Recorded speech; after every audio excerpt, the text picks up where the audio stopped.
5 minutes plus a lap. Jace Owen gets a good start up the inside, but he gets squeezed. But can he recover? Yes or no? Well, put it this way. Was that 102?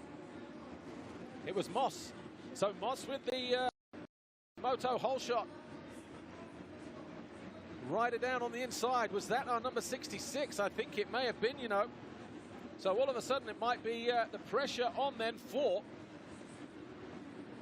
Chris Blose, who's down at turn 1 with a lot of work to do. He did win the races by 3-4 seconds yesterday.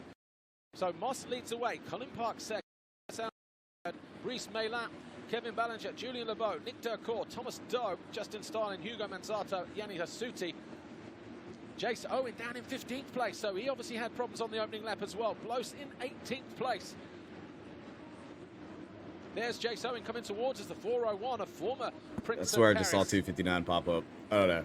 Is it, we're gonna look at that again. Coming out of the first turn. There is Levesque. Okay. Chris Blose looking to try Okay, I don't know that guy's full last name, but picks off another position. that number, that Stewart number, bro. All day, baby. I remember that all day. I want that guy to win now. Can't afford to hang around. The longer he does that, though, as he goes to the inside of Prunier. Yes, he does. Picks off a position. And he's got Owen right ahead of him as they hit the finish line now. You just see that in the background. But here's your leader, Matt Moss, who recovered in each race yesterday. 6th, 4th, and where was he in the last one? 4th again. But blistering pace here from the 66 there. Your points leader going into this race, but he's getting his work cut out there as the back marker tries to take him wide. Jace Owen almost gets up the back at the inside of him. But this time he does deal with the back marker. Number 14, Arnaud Aubin. He's got Hugo Manzato just ahead of him, who comes in heavy to land. But the rider in black is the rider we're focusing on, even though Matt Moss in the opposite corner, your race leader. They did a solid job with the build of this track. I mean, it looks like he's got a smooth rhythm to it. It looks pretty fun. The turns look really fast. I like what they did with this track. Ahead of him in yellow.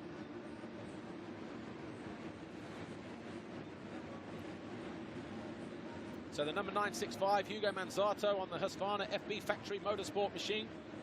He holds a defensive line. Blose goes to the outside, gets better drive, picks off the Frenchman. And now sets his eyes on Justin Starling. So Starling, number 12. Oh, thought somebody had gone down there in the corner. But it was Owen finding his way past Manzato. How many laps complete? 3. And where is Chris Blose now? He is up into 11th. So Starling ahead of him there in the black and yellow. Looks over his shoulder, knows Blose is there. Tries to take him to the outside to prevent that move coming, but he was quick through the whoops yesterday and does so again. Blitzes past Starling. It was a good pass. Starling could go. 773 on the Honda SR Motor Blues. Blose is Honda in red. He's riding very well. He just got it looks like he had a bad start. And he might just find his way through, but can't. Thomas Doe, the Prince of Paris back in 2019 in this very arena. Yeah, Blose is on fire. Blose is riding this track very well. He's got a good grip on it. Like I say, if whatever happened at his start hadn't occurred, like I think he would have been up top, because he's kind of moving through the pack pretty easy. Time ticking down. Great recovery this from the 66, the 35-year-old. So Yannis Hasuti.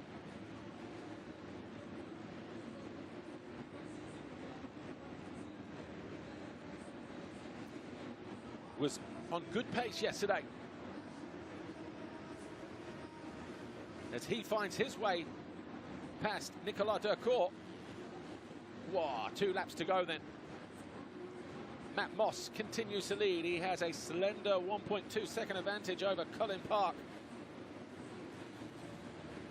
Colin Park sitting 5th in the Blose looks faster than the leaders, man. Prince of Paris title. A lot better than the leaders. Not that they're riding bad or anything like that. Blose looks a lot smoother, a lot more comfortable on that track. He got a rough start, because I believe if Blose had a clean start, he'd probably be leading this race, because that Blose is riding really smooth compared to these guys. And he's all over the back of Ballinger, and I think he's just found his way past Ballinger. That Blow's pushing So it if that's all the case, way he's up. now up in a 6th place and going after Lucas Ambert on the blue and white Yamaha, or the rider in blue and white ahead of him. Number 72. He's got one lap. Into the He final lap. might He might can't get afford this any guy right mistakes here and slide into a top 5. Blows up into 6th place. No, Ambert ahead of him. he's Look out, riding the track is drying up, much shining better, up as well as it gets much slick. better than 6th place though. With the dirt being in the arena now for the best part of 48 hours or so, and he goes around the outside. Ambar lets him have it as well. So Lucas Ambert yields, gives up 5th position. Julien Lebeau is next, but I think there's just too much work to do there. He wasn't so kind that time around, was it? Yanni Asuti taking Ambert to the outside as Matt Moss wins by 1.5 seconds. Cullen Park next on the Honda. Solid. That was a solid race for Blows, man. He was the fastest guy out there. Seriously, fastest guy out there. He looked really good. And then Chris Blows well recovered to 5th, having gone down at the first turn.